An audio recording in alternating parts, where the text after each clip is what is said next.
Welcome to Time Sync, the weekly podcast to let you know what's worth sinking your time into. I'm your host, Sauce, and I am joined by Jesus. I mean Hummer. Boo. And Brad. I'm the Jew. I don't get a Jesus reference. Then change your background like Hummer did. Damn it. This week, we're going to talk about some Xbox rumors on pricing on the Series X and the Series S, the 35th anniversary for Mario. We're going to talk about Flight Simulator, Bill and Ted 3, Avengers, and Cobra Kai, so stick around. But before we get into all that, there's a lot of rumors going around for Xbox pricing, Xbox plans, payment plans. They still haven't officially announced what the Xbox Series X price is going to be. So, Hummer, I know you've been doing a lot of research. What have you figured out, also while being an evil villain? It's on his miniaturized in-between computer. Whoa. I just have a small computer. How many GPUs does this? We only have one GPU. Don't get them started. No, we're going to be talking some GPUs when we get to the specs on these bad boys. But no, what we basically found out is that they are going to be moving towards you're going to be able to buy the consoles outright. I think we all know that. If you want to drop $500 or $300, you're going to be able to do that. You're also going to have the option to purchase these on a monthly plan, similar to what they released at the end of last year in 2019. It was a subscription-based plan. You could go starting with a Xbox S, One S with no disk drive for $19.99 a month, and after 12 months, you were eligible for an upgrade to a new console. They're going to do the same thing with these the new generations of Xbox. They're going to allow you to purchase it on basically payment plan, allowing you to upgrade. So it's almost like it's hinting towards Microsoft's strategy. It's actually, I think it's going to go two ways. They're going to mimic the PC and do what they did with the original Xbox One, do incremental updates to entice people to buy new systems, or if they want to be able to keep up with the latest in technology, you're going to have the option to do so. I also think they're prepping us for using these systems as a streaming box for video games. I think that's where the Xbox One S really comes in, because I'm frankly looking at the specs when people want to get all hyped up on ray tracing with it. I'm not buying it. I'm buying it that this is a system that's going to be for people who are not playing on 4K televisions. You're playing on 1080p sets, and that's okay. That's completely okay. But it's also going to allow you, when 4K comes into play, to be streaming that, and that way you're offloading that pressure on the actual hardware and being able to push that to the TV at higher refresh rates. So I think they're getting ready to really launch xCloud. And I know that's actually coming out of beta. xCloud is the 15th. September 15th. Yep. So I think we're starting to see all these pieces come together of a really coherent strategy of what they're trying to do with these Xboxes. Yeah, I think it's really funny that Xbox and PlayStation are playing this game of price chicken, and it sucks for Xbox because they still probably weren't going to announce it, but it got leaked that the Series S, the disc-less console, is going to be $299. Because they're waiting to see if PlayStation. I feel like they're waiting for them to announce their price so they can undercut it just a little bit.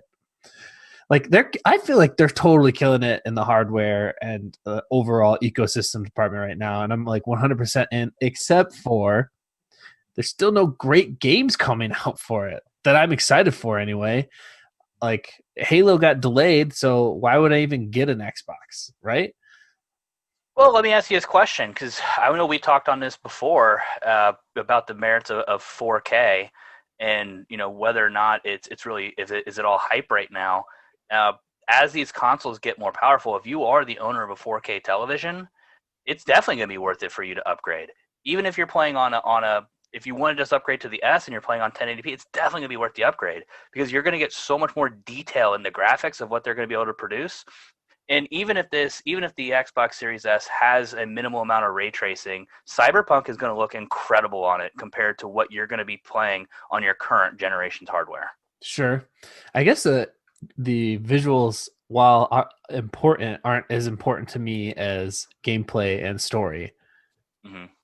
So that's more like if it's gonna look not as good, but I'm still gonna enjoy it playing it, and the story is amazing. That's for sure more important to me. That's why I'm actually debating if I want a Series X or a Series S, because do I really need all that graphical power and save $200? Or with the payment plans that they're supposedly coming out, like I saw a rumor that it's going to be $35 a month. You're going to get uh, your Xbox on a 2-year subscription plan, just like an iPhone, and you're going to get Game Pass with that. That's if they do it at that price, that's an amazing deal. What's that? Game Pass Ultimate too. Yeah, It's the ultimate. That comes out to be about $840 over the 2 years of the life of that plan.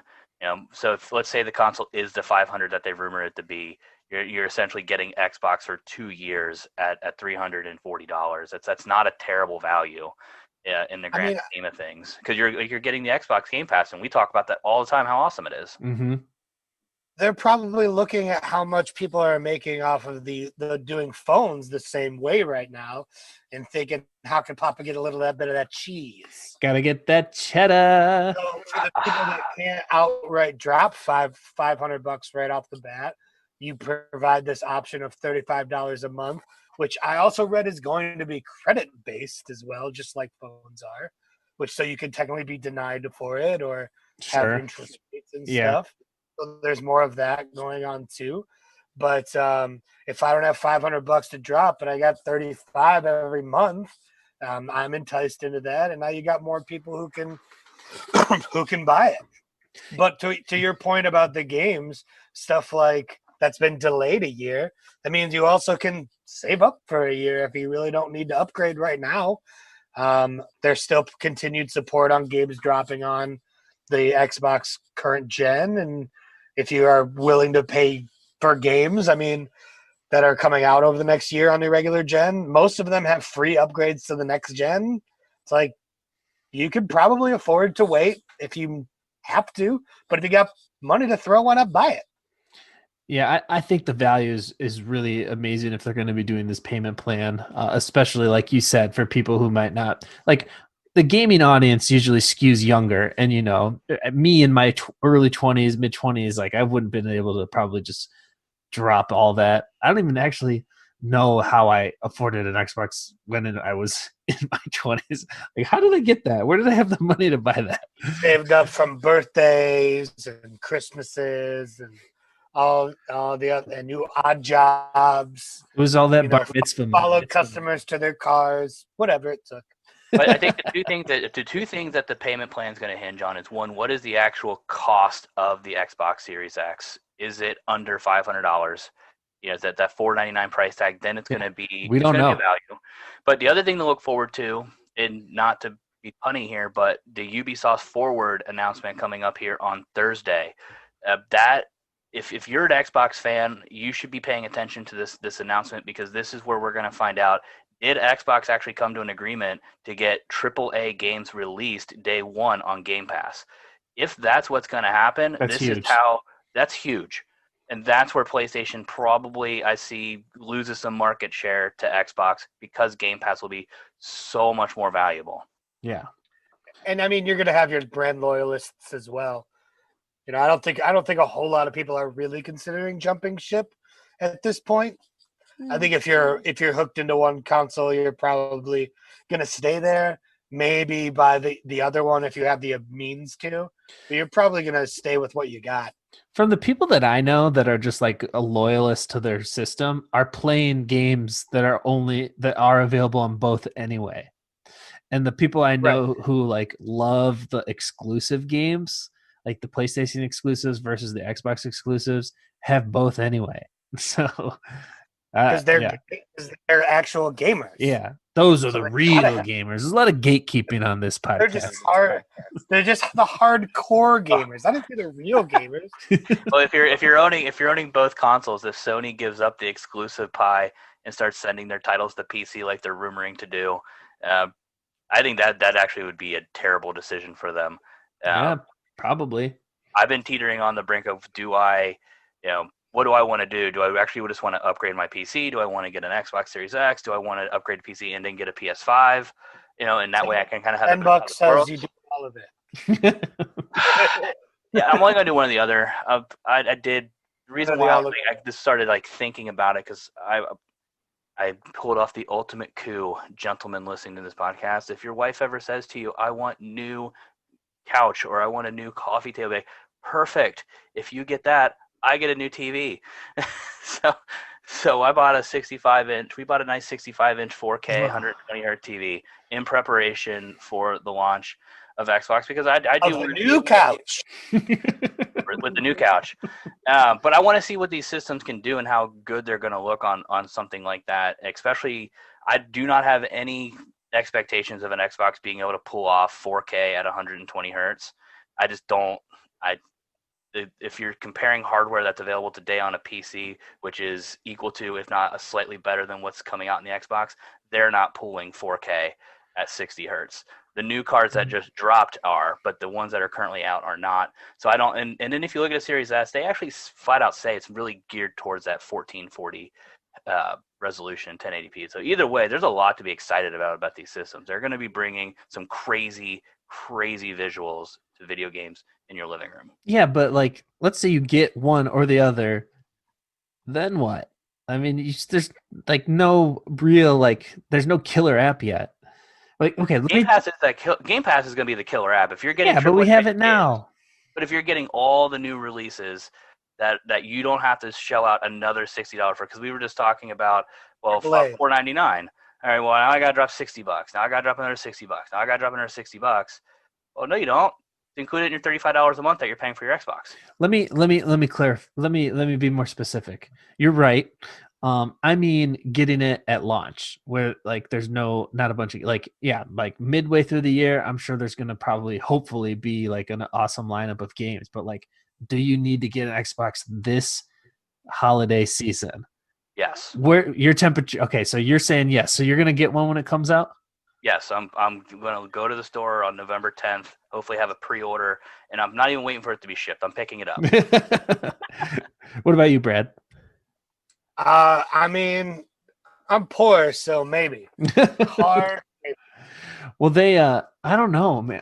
If I would rather have like a special edition, like a cool looking one, like I got the special edition PlayStation for Spider-Man, I would much rather have that than just like the base one, especially if there's nothing on day one I really want to play. That's where I'm sitting at right now for that and PlayStation. But if you really want a bang for your buck, if you want a ton of games, ton of cheap games, fun games that you could play anywhere, just get a Nintendo Switch. Because they also came out with some news this week. Come on. What? I love Switch, but we're talking about next gen consoles with crazy graphics, and but Cyberpunk is the reason why you're getting an Xbox One Series X. That is the game, or PlayStation 5. Not gonna throw them out. That's why you're getting the new hardware, because this is the game that everybody's talking about is going to be just insanely beautiful to play, story-wise and visuals. That is the game that you're waiting for. It comes out 9 days after your Xbox Series X is released. I'm telling you, I got my eyes on a lot more next-gen games than just Cyberpunk. There's been a lot of news out there lately. Well, you got Assassin's Creed Valhalla coming out too, and Assassin's Creed games are known to be, gorgeous games. That's going to be a lot of fun to play on a new console. Once again, not an exclusive to any one of them, but it's just a matter of what you want to do. But I didn't really mean to shit on the Switch that bad. I think you need either. You're good with either PlayStation or Xbox, although PlayStation has the better exclusives. And to complement one of those, you need a Switch, because here's why. Nintendo just announced this week for their 35th anniversary for Mario.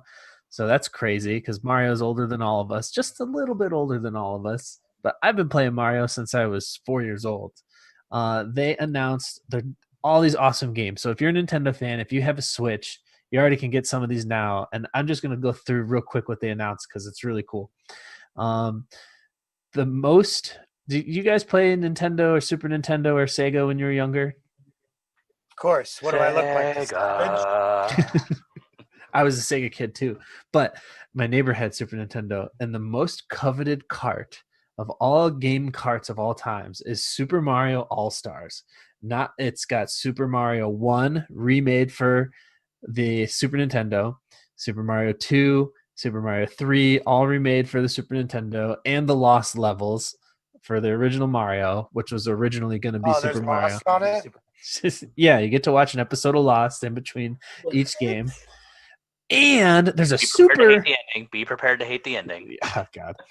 There's a super rare cart that has Mario 1, 2, and 3 and Super Mario World, the greatest game of all time. So they released Super Mario All-Stars on the Nintendo Switch Online. So if you pay your $20 and you get all these old school NES and Super Nintendo games, you can play that right now. Absolutely great. 5 out of 5. One of the best gaming collections ever made. They're doing a Super Mario 3D All-Stars. So that's going to have Super Mario 64, one of the best games of all time, Super Mario Sunshine, and it's going to have Super Mario Galaxy. So that's coming out soon. That's going to be great.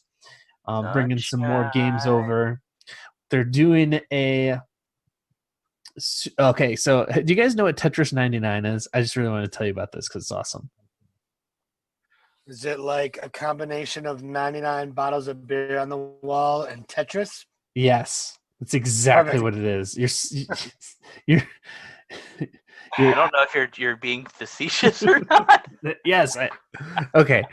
Is it like Prince? Is it more like Prince at the party like it's 1999 Tetris style? Somehow you're both right. I liked both of those jokes. So Tetris 99 is a battle royale that's on the Switch Online. If you have it's $20 a year, way cheaper than Game Pass, but not as good. But it's really cool because you're playing Tetris against 99 other people at the exact same time. It's a battle royale. So you got your screen in the middle, and then on the other side, you see all the other 99 people and like who's winning and who's losing. You try to knock people out because you can choose who you send your junk to when you do a Tetris. It's super fun. It's super hard. So now they're doing a Mario version. So it's Mario 35 because 35th anniversary. So you're playing the original Super Mario Brothers, but like when you kill a guy, you can send it to one of the other 34 people you're playing against. So it's a Mario Battle Royale. If you like Tetris 99, it looks just like that. It looks really cool. I can't wait for it to come out. I'm going to try that. And they are just releasing a bunch more Mario stuff, bringing over more Mario games. So they're doing a lot of really cool stuff. They're even doing a actual in real life car, like a RC car that you control with your Switch, but the car has a camera on it and it uses AR. So wherever the car's driving and seeing through its camera, you're seeing in your game, and it projects like a Mario track on your Switch that you're playing. So like if you get hit by a blue shell in your game, like your cart stops. So it's like a toys to life, really cool idea. As someone who has kids and I like playing these games with my kids, I'm really excited for all the stuff that the 35th anniversary is bringing to the Switch. Yeah. It sounds to me like you're going to have a lot of broken RC cars to revive. I think you got me actually kind of like curious about that because if you can't tell, I'm a bit of the technology nerd side of it, you know, and just seeing like that's really cool way to embrace video games in like real world, Yeah. Like kind of visual VR, but not really VR in a sense. Like that's like AR. AR. That's what it is. I mean, it's a cool take on it, and to be able to integrate it into like one of your most famous games of all time. Yeah, no, they're going all out this year for Mario. There's even more games. Definitely check out the announcement trailer if you're into Nintendo and if you're into Mario. I love my Switch. I just is it right here? Yeah. I just grab it, play a couple games before I go to bed, or if I'm bored somewhere and I can't get to my TV, it's the perfect little gaming system for like old school games, not for playing these first party games, not for playing first person shooters. That's what your other ones are for. I'm curious if the Xbox is ever if the xCloud is to become like a big thing. I'm curious if Xbox will actually ever come out with like a portable piece of hardware like the Switch, like where you have like a controller built into the screen to be able to play all of your Xbox games wherever you are, hooked up to a cellular connection. I've seen people mod like a laptop display on top of their Xboxes. So just got to flip that up, and then they can take it wherever they can plug it in. Oh, Xbox is all in on the future of that. Like, have you seen? I've showed you the new Razer controller. That's an Xbox controller that you put on the sides of your phone, so you could play XCloud that way. Yeah. It's just not there yet. Like, there's too much lag if you're like trying to play something like Halo. But if you're playing like a slow game, like yeah, it's probably really cool. Yeah, the only way I've seen it actually done effectively yet stupidly is to use LAN cables and basically plug your.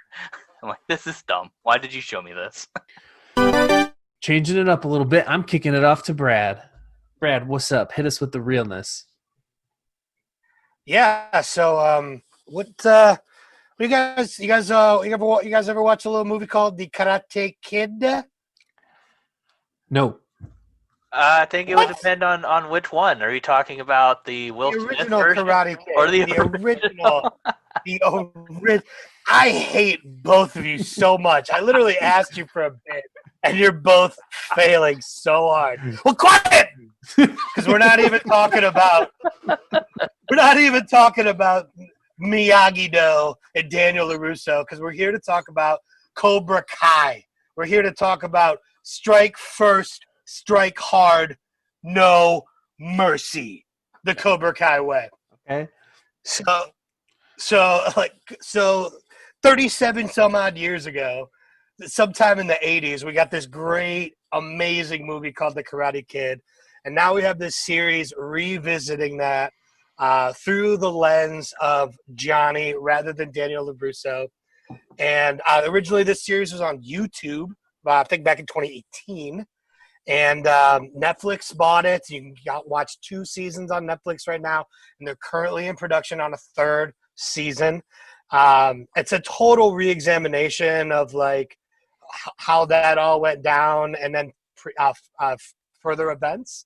I totally think the whole reason existence for this show is because of something that happened in How I Met Your Mother, and that is the perspective of the movie Karate Kid that Neil Patrick Harris's character gives us, where he thinks that Johnny is the protagonist because what old man goes and beats up 4 teenagers and then teaches another kid to beat up that same kid and steal his girlfriend?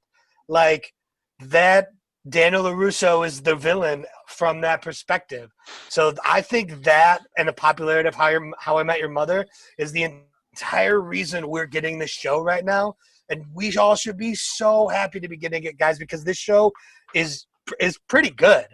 I could say they've been nominated for 2 Emmys, but those Emmys are both for like stunt choreography. So those aren't real Emmys. Ouch, savage. Take that, stunt guys. They didn't win either of them, but they're not like what we're really looking for. It really expands on a lot of characters, and it does a great job of revisiting this kind of story and living in the perspective. I mean, really, the show has everything. It's got kicks, punches, 80s nostalgia, explorations of the morally gray, coming-of-age drama, engaging and complicated father-son dynamics, mentor-student dynamics, and a very one-dimensional father-daughter dynamic. It also has a lot of whitewashing of Asian cultures, but they address it. Then, well, at least they address it. They address it. It has tons of teens exploring their sexuality with no penetration, so we're safe there. It also has a lot of acting, ranging from woof to well done, sir, or ma'am, because really the adult women are some of the best like actors in the show with the least developed characters. But, you know, this isn't really their story. We're not really there for them, right? And there's also this great thing where one older generation pushes their rivalry and ideals onto a next generation, resulting in an all-out school gang karate style brawl where one white kid brings a weapon to school and another possibly kills or paralyzes a minority. But that might have been a little bit of a spoiler for you. Uh-oh.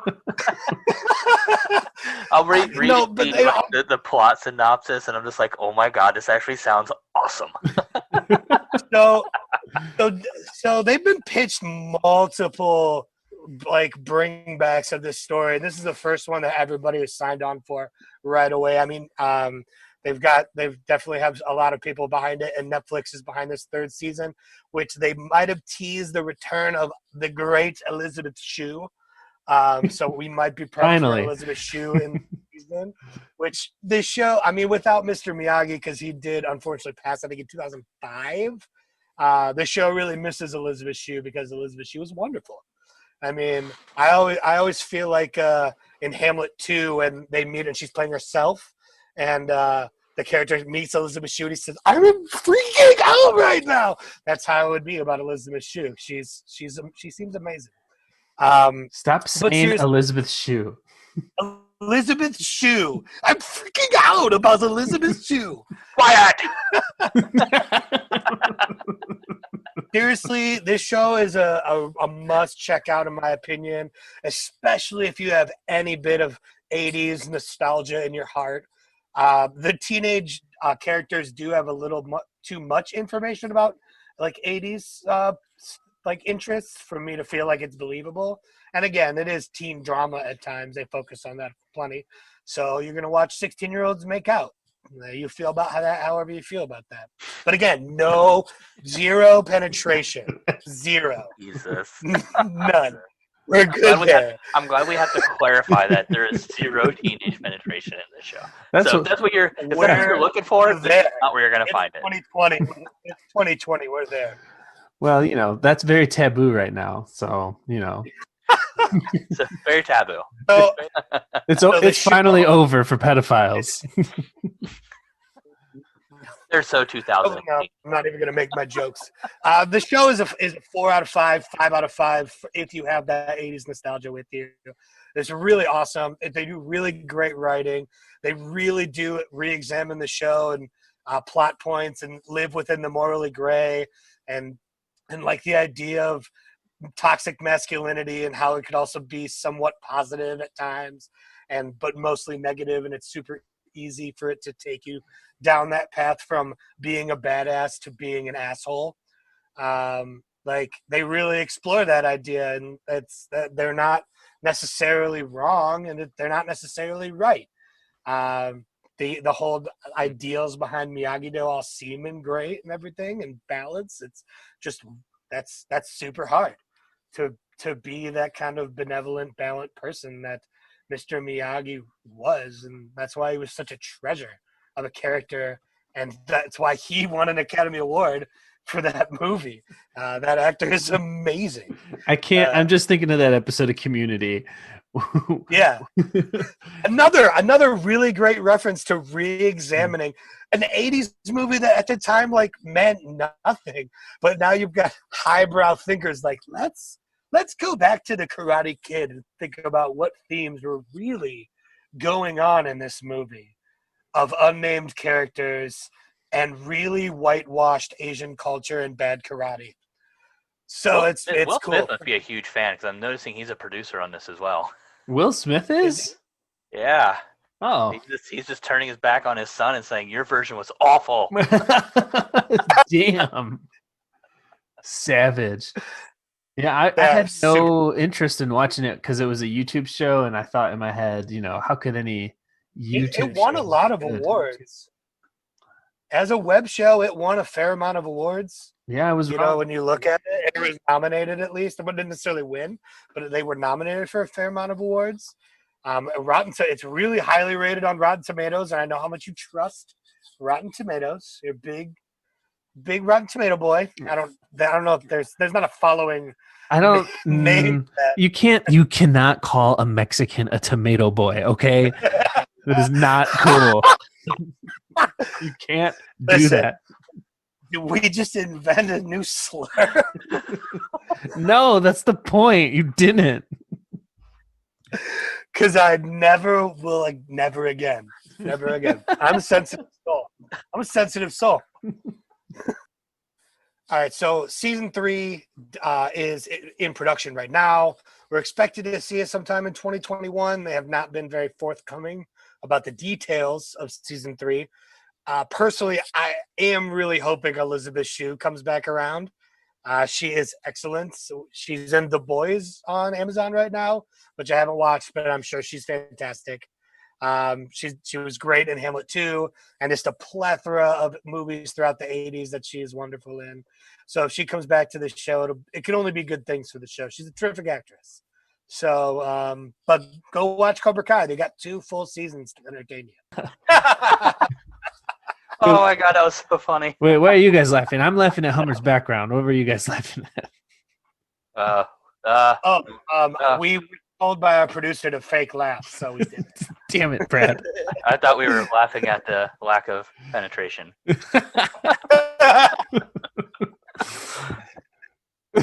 He got himself. Whoops. So, Hummer, Laugh. do you want to tell us why your background is a bunch of F-16s, I'm assuming, if that's what those are? Well, yeah, I tried to get my pilot license, but I crashed a few Boeing 747s playing Microsoft. Those are millions of dollars worth of equipment. Somehow I'm still here. Survived. Playing Microsoft's Flight Simulator. Did play it on PC, which, interestingly enough, it's a great game. I'm not gonna sit there and bash it into the ground, because if you like flight simulators, it can be as realistic apparently as you really want it. I tried that mode and I couldn't even get off the runway. So I had to back it down to being more dumb, push go. Mm-hmm. But no, it was, yeah. I mean, the visual wise, it's fabulous. It's a beautiful looking game. That's actually another game, or a game, that if you're looking at a release of the Xbox Series X, that's a game that I would actually be maybe looking at, because it's going to have the hardware. The new joke is for PC players is can it run Microsoft Flight Simulator? Because the game is so intensive. It is cool the way they do it. The world itself. You can actually, if you wanted to, fly around the world. You can airport hop, and you can go the entire world, any airport in the world, tiny little regional airports. Lunken Airport in Cincinnati's on there. There's little ones until you can go anywhere you want, and it streams in the data in real time. So it's a very intense game, and it's a very graphically intense game from that perspective too. So when you're flying if you want to fly into JFK or fly out of LaGuardia, you're seeing the skyline of Manhattan out in the distance and just growing bigger and bigger. So it's really cool. Very time consuming though. If you're really going to get into it, the training modules alone, you fly a Cessna, whatever it is, Cessna, and you're basically you're going through all the beginning stages of the flight aircraft, but it's not really taking you into the next aircraft, if you would, but it takes forever, and if you mess up, you have to restart. There are no checkpoints in this game. If you are in the middle of a flight and you don't want to finish, or you crash your airplane, you restart the challenge. It could be absolutely brutal. But yeah, it's funny. There's a game. Have you guys ever played Crysis? I never played it, but everybody talks about it. Yeah, I've never played it, but I know about it. So it used to be can your PC run Crysis? And so now it's switched over to Microsoft Simulator because the frame rates just drop. And it's amazing. Once you get into those Boeing 747s, you're just chugging along at 30 frames per second. It'll just drop down to 10 and crawl. So it's a very demanding game. If you don't have, I'd say at minimum for PC gamers out there, a 1660 Ti minimum, you're probably not really able to run this game and have it look gorgeous. Not to say you couldn't and just drop the settings down, but that's no fun. You can play it on Xbox though, which is cool. This one, I think the first flight simulators brought to Xbox. That's a big deal. People have been reporting that it's running pretty decent there. On the Xbox platform. I didn't check that out because it's a big ass game, and I'm sick of downloading 100 gigabyte games to my hard drive. Was it a 200 gigabyte download? It's something crazy. But like I said, it'll be one that I am actually curious to see being able to be played on the Xbox Series X. I think it's that the hardware there is going to be able to run it decently enough that it's going to look great. It's going to feel great. And can your Xbox run Crysis? there's a lot of customization to what it is from a flight perspective. Like I said, you could get it you can make the game as easy as you want, or you can make it as close to the real thing as possible. There's got to be an achievement from taking like Beijing to San Francisco and like flying that whole bad boy. I think the longest flight in the world is Newark. I believe it's Newark Airport to Singapore, and that's the 17-hour flight. That sounds terrible. Yeah. So, did you fly over your house? Honestly, I couldn't fly the big jets. I haven't gotten that far into it because I kept crashing them. It's so hard. That's what's kind of cool about it, because I didn't want to set it to the easiest setting, So I tried the hard setting to see how hard it was. It was like, okay, this is stupid. So I went back down and kind of did a middle setting with the training, and even that was pretty challenging. So if you're looking for a challenge, this game is for you. If you are if you're a patient gamer, this game is for you. If you are not patient, love action, this game is not for you. Got it. Tito would hate it. Wait, so I have a question. Like, it's just probably extremely insensitive, but I'm actually curious as to how they handle it. What happens if you like fly into a building? None of the crashes are animated, so it's basically the simulation ends. It just says you are dead. Or like if you're flying one of the big jets and you're taking turns too hard and you're doing it consistently, it'll basically say like you've weakened the structure of the aircraft and you crashed, and it just starts you. So they just no animation of crashing. That's probably a good idea. You're going down. There's no way around it. We're not even gonna wait until you crash. Yeah, no. Can you fly Oceanic Flight 815? You could probably recreate it if you wanted. You just said they don't animate it. What?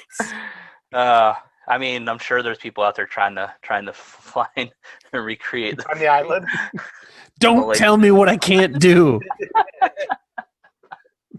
I mean, from a rating perspective, like I said, it's a really tough one to rate because it's not going to be for everybody. It really isn't. It's a game where, like I said, if you do not have patience, you want to get right into something and be able to be good at it, you're not going to do that with this game. You're not going to pick this up and start flying a Boeing 747 with any kind of real challenge to it right off the gate. If you want to do that, honestly, pick up a mobile app, play it on your iPad. Yeah. There's games out there that have flight simulators that are going to be just as, that easy from that perspective. You'll be better off probably doing that than spending the $60 on Microsoft's flight simulator.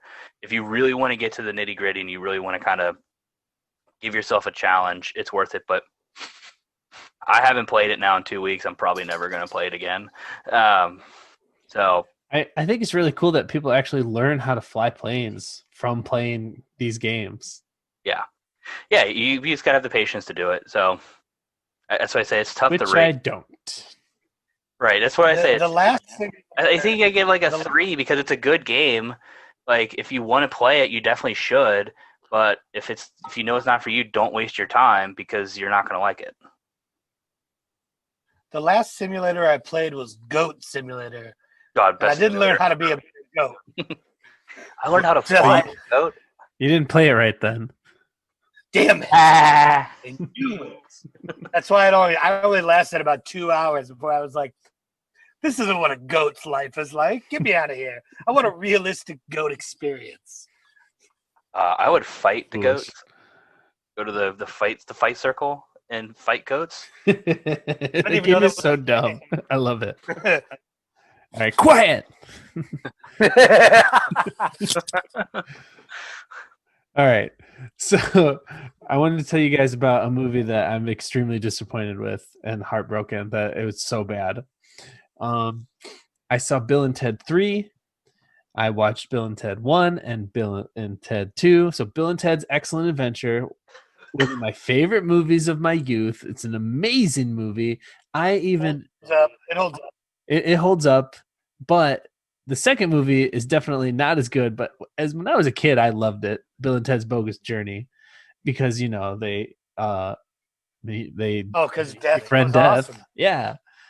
And Death actually comes back in the third one. The same actor, too. Ooh. So let's talk about Bill and Ted 3. Bill and Ted Face the Music. So Keanu has reached a height of popularity that he's never achieved before. Right now, Keanu is hot. You throw Keanu in something and it's gonna sell and it's gonna be amazing. And he does a good job in the movie. But it's just him playing his younger self when he wasn't as good of an actor. So it's very when he was doing that lame character he was doing. yeah, he's very unbelievable in the movie. So Alex Winter actually does a really good job playing Bill. Probably because I haven't seen him in anything else, so he's just is that character to me. So he still somehow nails that character. He's kind of like the smarter of the two, I guess. But what's terrible in the movie is that they have kids, and the kids are like supposed to be younger version. Like the kids are supposed to be them in the first movie, but it's really weird that they talk like they're in the 80s, like just so over the top. Like it's so weird seeing 16-year-old girls in 2020 being like, oh man, that's totally bodacious. Like it just does not jive. And it was a really weird choice. Like you saw it in the trailers when they were like, why are they just carbon copying the old characters? Like they wouldn't, there's no reason for them to be like that. yeah. And the girl, It was a weird choice. the girl who plays a young Ted is basically trying to like 100% copy trying to 100% copy Keanu in the original Bill and Ted, and it's just so like cringy every He's time so she hot it's not going to be so hot right now. does. Give me the last on my screen. He's right here. I'll just take the John Wick Keanu right now. Question for you though, with Bill and Ted, is this a movie that's only in theaters right now? Can you rent it on like COVID pay-per-view?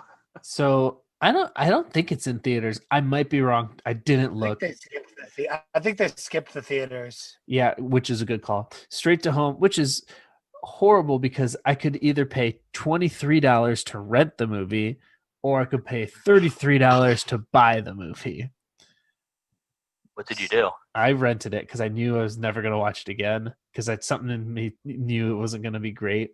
The story is just, I don't want to say horrible, but the story is horrible. It's them most of the time aren't even really doing like in the old movies, they're traveling, they're picking up people from the past, they're trying to write the song that saves the future. But this movie, it's just gags of them screwing around with different versions of themselves in the timeline. And it's weird because it's already hard to watch them act like that. Just this whole movie, the way the story ends, it's like it's just poorly, lazily written. It is. It's weird to see Keanu pick up as a 50-year-old, Bill and Ted. It's not weird. It sounds like it is what we thought it was going to be, in like a cash grab at nostalgia from a generation logging for it. We talked about it earlier with Cobra Kai. It's one of the reasons that's what they're trying to do there too. It's just sometimes. But Cobra Kai's good, like you said, and I feel like this could have been good with a good script, but the script is trash. Yeah. Hummer, stop! But I can't do anything when you have that background. Please change it. The Jar Jar. Yes. This is the greatest background. Thank you. That's perfect. Please leave that there. That's cool. You have to stay there the whole time, though. Now you're giving everybody a taste of what we have to do before we record every episode is watch Hummer go through all of his backgrounds. There we go. Yeah, so Bill and Ted, 1 out of 5. Hard 1 out of 5. I haven't seen it, but I honestly didn't think I was going to pay to see it. Even if you It looked bad it for free, it's still not worth your time. I mean, Oh, anytime dang. you're getting into like comedy type movies that are moving into the second one's like, okay, could be great. Sometimes they are. Third one, rarely.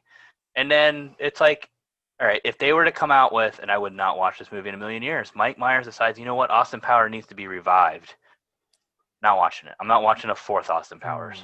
I didn't I even want feel to like watch he's it. trying to do that. I feel like that's a thing. Yeah, and that should be a straight to DVD B movie. See, that's the thing, though. Like, I feel like it's not impossible. It just needs a good script, you know? Yeah, the quality just has to be there too. You I can feel like revisit stuff. in some of these movies, though, when you're trying to like recapture like the nostalgia of it, you're relying too much on the past storyline, and it needs to just be like a new, a completely new story. There's nothing about the past that's still here. We're not going to revisit some old jokes, like. Like you already know Austin Powers is going to do something with some sort of Swedish-made penis enlarger or a long pee scene at the beginning of the movie, like just stuff that gets worn, and that's why the third movie was not as good as the first movie because the jokes get worn. No, the third movie wasn't as good because Beyonce was terrible. That's true too. Sorry, Queen Bey. The movie terrible. She was just bad. Well, hold on, you bring up a good point. Is there any like good remakes or like Judge Dredd? Yeah. When they brought Judge Dredd back, it was a completely new story, a new judge. They just were within the universe that was created. Like that's how you do it. You don't carbon copy the old stuff. You create something new within Star Wars, within the confines of something that was created. Yeah, but Rogue One was awesome. Yeah. Rogue One's awesome because it was a new story being told that meshed into the old universe. One. But that's what I'm saying. The Force Awakens that's always what you're saying. Yeah, like the Force Awakens was good, but we've talked about this before. The Force Awakens basically was a rewrite of A New Hope with like the same plot, though. We're going to kill a larger, bigger, more badass Death Star. That's a whole planet that can shoot from anywhere without having to travel anywhere. Right? It's just like if you're not reading your own story, then it's crap. And that's what happened with Star Wars. And I think we could actually do a whole other episode next 4th, May 4th, on Kathleen Kennedy and what she has done to absolutely destroy that franchise and why she needs to go. Brad mentioned escalation, and I always think of the Mission Impossible movies because like they are the masters of escalation. Because like think about the first one. It's like, oh no, this old agent, he's been disavowed. We have to stop him. And then the second one, it's like, oh no, I've been disavowed. And then, and then in the later ones, it's like, oh no, the entire organization's been disavowed. They just like create. It just keeps getting bigger and bigger, more and more bigger. Yeah. Especially with everything John Boyega just came out and said about Disney and Star Wars and stuff, and so yeah, we could probably do a whole episode on the state of Star Wars right now. Daisy Ridley can't even get work right now. It feels like. Ouch! And she was a good actress, and she was in that Murder on the Orient Express, which looks really good. And I haven't watched it yet, but I'm going to. There were a lot of good actors in it, and that's what's the shame about it is it's almost like they were trying to be too into the woke culture and not just try to tell a good story. What? That's literally what John Boyega just came out and like talked about, how they were trying to be PC and woke and they just flubbed it so hard. How were they trying to be PC and woke though? Like what was woke about the movies? Other than they were trying to get so many different characters involved. Minorities, have like LGBTQ women. Finn I can't remember her name. What's Finn and his girlfriend's name? Like that storyline went nowhere. It was like a pointless story. You send them on this epic adventure that they never needed to do in the first place. It is not woke to just have people of color in your movie. That is they make the general of the ship. I forget her character's name, who decides to have like this grand plan to not tell anybody the plan. We're just not going to tell anybody the plan. All right, there is no plan. Right, we're gonna run out of fuel and we're gonna die. There's no plan. Right, but then they have her make this grand gesture to save the ship by turning around and blasting it into another starship. Like, you could have had her be such a stronger character and a stronger leader than just a bad leader. Like, they were trying to even they admitted that's different though. That was a miss in the story. Like, that's been admitted. They had to rewrite most of the last one in order to like fix how bad they messed up in the prior. Like, they admitted that full on. And when they changed directors, they like also apparently didn't talk about where they were going with the story, because each director was like, let me do my thing. Let me lay it out here. And now I'm going to just disavow everything. There's more disavowing going. We're going to disavow the entire Star Wars universe. This time, the entire resistance is disavowed. I don't know. That's just one of those examples, though, where they could have really from the get-go sat out. Like, and you're right. You're hopeful because when Disney took over Marvel, their whole strategy with Marvel was perfect. Yeah. Speaking of Marvel, I beat the Avengers campaign right before we started recording. So let me tell you what I thought. I can't believe you did that. You were supposed to wait for Brad, and you didn't wait. Wait for me. You're supposed to wait. I was at work, man. I was slinging drinks. I was cleaning up COVID spots. Listen, the Avengers campaign is like it's really hard to play it multiplayer. Like you can play certain missions, but like if you're trying to play through the story with your friend at the same time, it's like impossible. You just have to like hope that they can jump into the mission that you're on, and they're probably either ahead or behind in the story. Really, the multiplayer doesn't come into play until like after you beat the main campaign. So I don't want to give a full review of the game yet, like critically in any way, because I still haven't dove into like the post campaign, getting into the multiplayer stuff. I just beat the story. As far as the story goes, the story's good. It's short. The single player has a bunch of a ton of side missions you can do, and like each character gets their own like little arc of side missions to unlock a cool outfit for them. I didn't play any of them. I just did all the campaign missions like straight through because I was interested in the story. They have decent animation for the cutscenes. I wanted to see what was going to happen. It was like a comic book, it gets crazier and crazier towards the end. It really goes off the rails in that last mission, which I won't spoil, but the last mission is cool.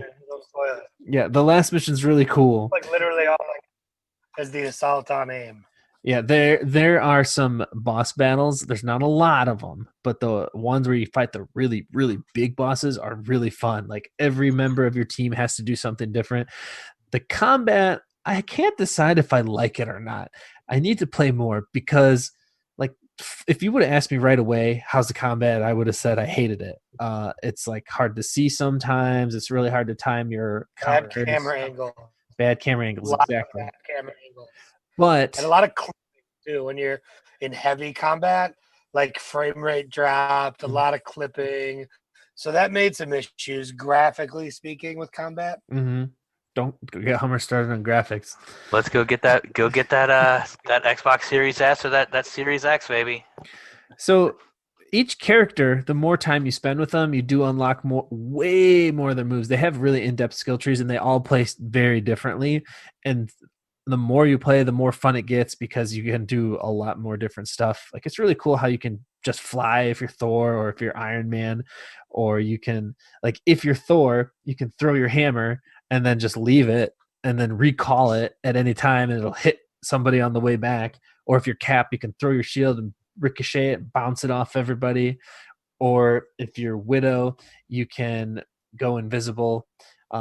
Each one has like, yeah, I know they shouldn't have as cool a one. She's got a gun. She's got a gun. Yeah, her guns are cool because her guns, you can, instead of just shooting guns, you can like upgrade them to like, well, they're going to be like full auto, or if they're going to be like single fire and different combos based on their different gun styles you want to use.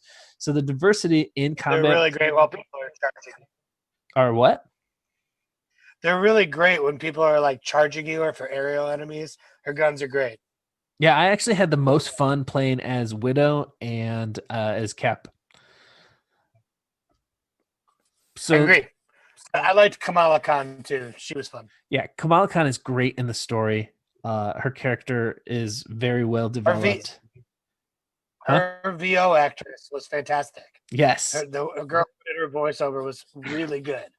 Yes, 100%. And it's cool, like, as someone who has a little brown girl, like, it's cool to see that more prevalent in culture and, like, mainstream culture, because she has someone to look up to, you know? And that's important. But, yeah, the story was fun. I'm looking forward to get into actually playing with Brad and dive into the multiplayer. My cat's trying to jump up here. So I don't want to give it a full on score right now, but if you should go out there and buy this game, like Hummer, should you stop and stop what you're doing, play? I would probably say no. I would, damn dog. I would say if you're a Marvel fan, you're gonna play the game. Like I'm a diehard Marvel fan, but if not, there are probably better games out there for you to play. But I'm having a lot of fun with it. I agree. I'm having a lot of fun playing it as well.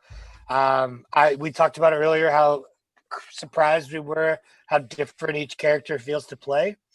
And they all do get more and more fun as you level them up. I did notice that Iron Man is the worst AI character to have follow you around because he doesn't fly around. Really? Ever. I don't have that problem. So when I had Iron Man as an AI follower, he would just like walk around the ground behind me and melee people, and it was like you're useless. You're being useless. So because when you played as Iron Man and you got the idea of like popping in and out of flight and moving around the map a lot more quickly, like he became more fun. Whereas if you were stagnant with him and like really got etched into fighting people, he was more difficult to play as sometimes. Whereas if you were moving around and really agile with him and like popping in and out of your laser, because you have lasers, rockets, and the pulsars, when you like pop in and out and use combos more often with him, the more you're moving in and out of flight with him, the more effective you are. So the AI character did none of that. So it was really hard for him to be an AI follower, I think, at times. But the story I thought was fantastic. Really, what a really cool take on how MODOK is being created. Ooh, spoiler! And that wasn't. I don't agree. I'll bloop it. We all know who runs AIM. That's true. The scientist supreme. But I think there are definitely issues to the game, but I think it's a game that's going to be improved on a lot as the game goes on. We expect a lot of DLC content, a lot of more missions to be added, a lot more content in general. Here's the thing, though. I only noticed 2 empty rooms on the helicarrier, and they said there are going to be a lot new added characters. So I only saw room for 2 more. So that was a little upsetting. This is an undercarriage. Yeah. There's a whole nother level. I think of Destiny 2 when I think about this game. So how different and how much better it's gotten, and as a game of service. So I'm hoping that it's just going to get better and better and better. I mean, it's very much modeled after Destiny. Like the menus feel the same, the leveling feels the same. The items pretty much feel the same, worse as the way they're, but less. But they have less content. The marketplace feels the same because there are always microtransactions in everything we have now. Yeah, I'm definitely going to get in the multiplayer and give probably more of a review next week. But I think we're out of time for this week. So that's some of the stuff we thought was worth sinking your time into this week. Check us out in the social medias. Download our podcast on your favorite podcast app, and we'll see you next week. Thanks for listening.